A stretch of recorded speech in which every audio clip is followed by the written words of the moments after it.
Hello, everybody, and welcome to Responsible AI in Action with the Responsible AI Institute, where we are speaking with some of the leading experts in responsible AI. I'm very excited. We have Nicole Janssen joining us today. Nicole, thank you so much for joining us on the show. Absolutely happy to be here. I'm so excited to have this conversation with you. It's been really incredible, at least during my time at the Institute, to learn about AltaML, to learn about the work that you're doing. You're, of course, as I was mentioning before we started recording, you're a valued member of the Responsible AI Institute. You are, of course, the co-founder and co-CEO of AltaML, and you recently published your responsible AI principles, which was very exciting. So I'm wondering if we could start this conversation here. What does responsible AI look like for a company like AltaML? Well, we've always led with responsible AI. The challenge with that is that it's ever evolving.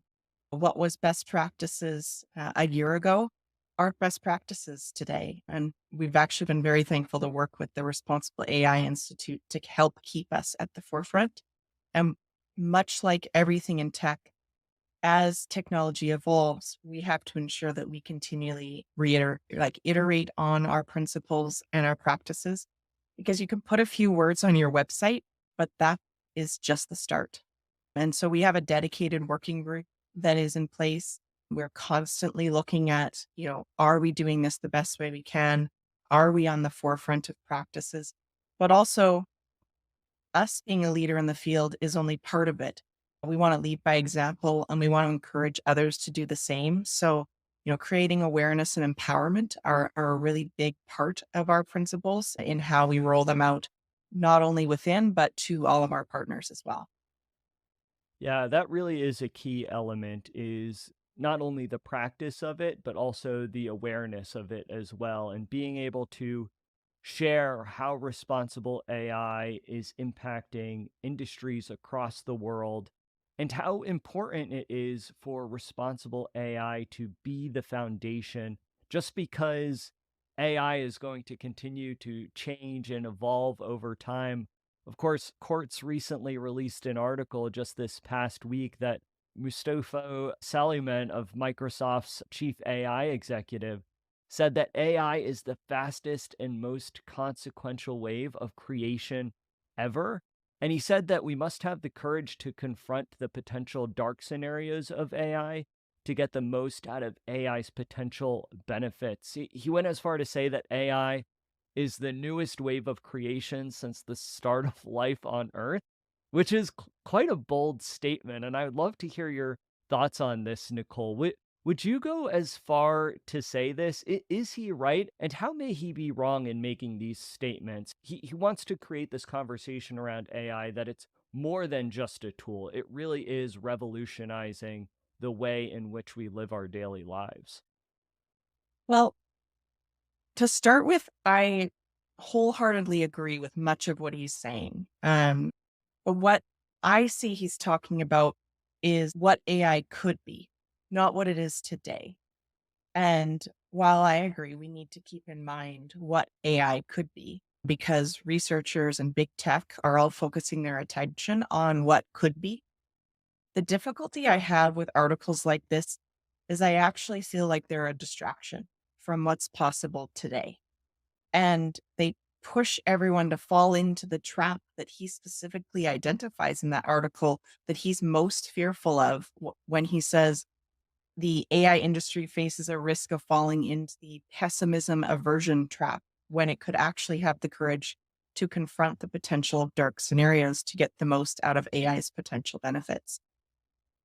But one of our greatest mistakes as a society is letting risk paralyze us from innovation. And I see that happening every day with AI. And so those individuals in the ecosystem who understand the capabilities of AI today, who understand the opportunities and the risks, for sure, read this article. The majority of society is not there yet. And they're looking to these experts to say, you know, is this is this a good technology or a bad technology? And so articles like this, I always shake my head and say, okay, don't scare any more people. There's so many people who are just paralyzed by the fear of AI, and that's not going to help us achieve the things that we can. In fact, they're just giving the bad actors a runway that's a lot longer than it needs to be. Yeah, yeah, you make a really good point, Nicole, that obviously, as you well know, AI is such a hot topic in news stories today. And I think bringing it to the extremes really draws in eyeballs and I think has that impetus to create that fear from so many people. And that's something that I know in our work at the Responsible AI Institute that it really is this balancing act, as you were bringing up earlier, of balancing the innovation with the risk and making sure that we don't lean too far into the risk and the dangers so as to not stifle the innovation side of things. Absolutely. So, kind of going off of that, I would love to hear your take. We hear these kind of stories of AI and its huge potential and these big ideas that are coming out. The New York Times, though, recently came out with an article talking about how Microsoft is actually investing in smaller AI technologies that are not as powerful but cost a lot less. So, like AI technologies that can fit inside a smartphone. And Microsoft and other big companies are betting that customers are willing to be flexible on performance if it means that they could afford AI in this manner. And so I'd love to hear your thoughts on this as well, Nicole. Do you think that even the largest tech companies are still trying to figure out what to prioritize? Because it's interesting with this article because recently Microsoft and OpenAI just invested in that $100 billion supercomputer. And now there's this focus on smaller applications of AI. As an industry, how do we figure out what to prioritize? The field of AI is large and very encompassing. There's so much possibility that it feels like a kid in a candy shop right now. The wealth of possibility underscores the necessity for companies to remain agile as they explore this field. In this particular case that you reference with Microsoft, I actually don't think it's an issue of not knowing what to prioritize. I think it's actually a very smart move on their part where they're recognizing they have to spend some of their time on the big, exciting future potential of AI so that they stay at the forefront, but they also have to work on what's possible and realistic today. The biggest challenge facing AI right now is adoption.